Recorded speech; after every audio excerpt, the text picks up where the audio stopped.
Jeremy Frank, have you guys read Ayaan Hirsi Ali's new book and or Mariam Namazi's criticism of it? Thoughts on either both?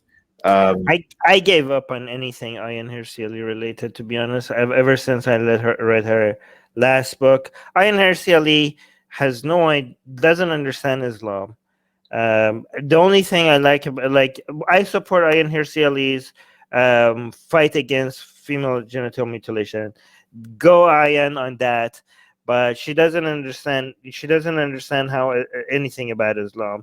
She has just some personal experiences, which she can speak to. She doesn't understand the importance of data over anecdotes, and I don't think. And she's also a fear-mongering, unreliable source of information when it comes to. I wouldn't waste my time with her book. But go on, Ellie. Yeah, so I actually disagree with you. Not a whole lot, right? But more recently, I think that Ayaan Hirsi Ali, I did like her last book. I defended it. I think that a lot of ideas she has are good. I think she does have a good grasp of what Islam's like. I think she's extremely intelligent. My only problem with her is that I don't know what it is. I don't know whether there's an emotionality aspect to it. I don't know whether it's anger towards like the liberals who didn't allow her in their fold, which is justifiable. I don't know what it is, but she has receded into an echo chamber. I mean, I don't think, with Infidel, everybody thought of her as a hero. Now she's kind of aligned herself with just this one echo chamber, and nobody really listens to her, takes her seriously beyond that echo chamber. And that's unfortunate. So, she said a few really, really unfortunate things and taken some really unfortunate positions that have siloed her, right? So she just doesn't have a whole lot of credibility. I haven't read the book. I do have it.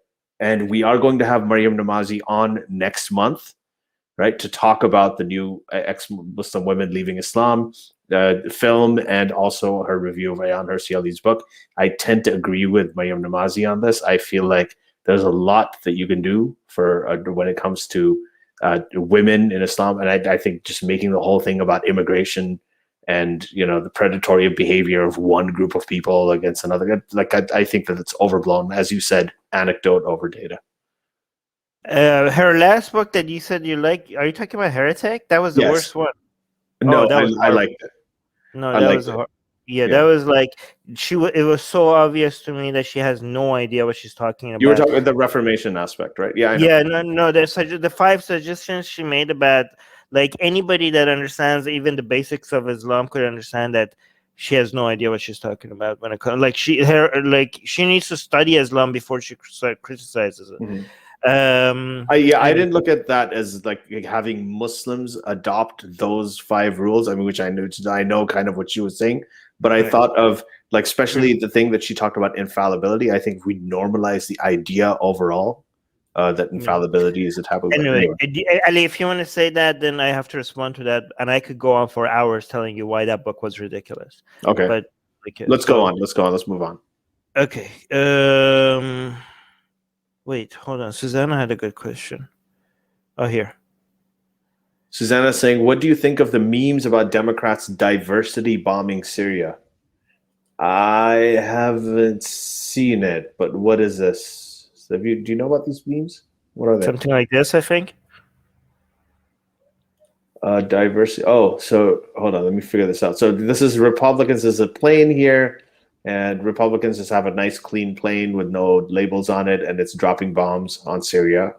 And then Democrats have a plane with the rainbow flag, Black Lives Matter, Yes We Can, and they're also bombing Syria. But bombing in general. This meme is older than the Syria bombing recently, but I think they made a new one just like this one in response. Yeah. So your response? I don't know. I mean, I think the U.S. Policy is. I mean, they both do things. There are some things that they agree on when it comes to foreign policy. A lot of stuff with Syria. Syria is a difficult thing.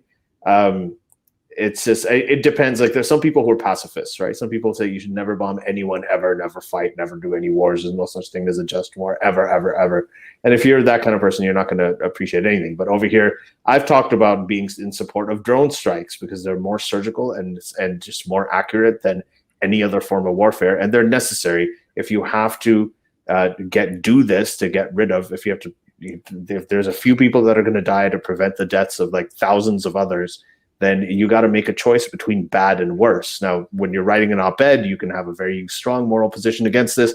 When you're in a position of leadership and you actually have to make the decision that, 10,000 people die, or, I take the risk of an extra person or two being killed, then you got to make that call. You have to make that call. What are you going to do? And I think I don't like it. It's a decision between bad and worse, but yeah. Right, so I think Republicans have been good on foreign policy in a lot of ways, and Democrats have been good on foreign policy in a lot of ways in the Middle East. It's a tough thing. Syria is a damned if you do, damned if you don't situation. You intervene. All right, so I don't know if you know what's happened in Syria then, because this was in response to what the Biden strikes. Oh, I'm talking more generally, but yeah. Okay, but I want to be more specific now. So what happened is that Biden responded to Iranian proxies' attack on U.S. interests in Iraq, in Kurdistan, Iraq. And if you think something like that should go unanswered, you have no idea how anything works. Like, there is intervention, and then there's intervention. Like, we here criticize a lot of U.S. interventions and a lot of bombings that are unjustified and uncalled for, but it's very simplistic if you think that just because most of U.S. I would say most of U.S.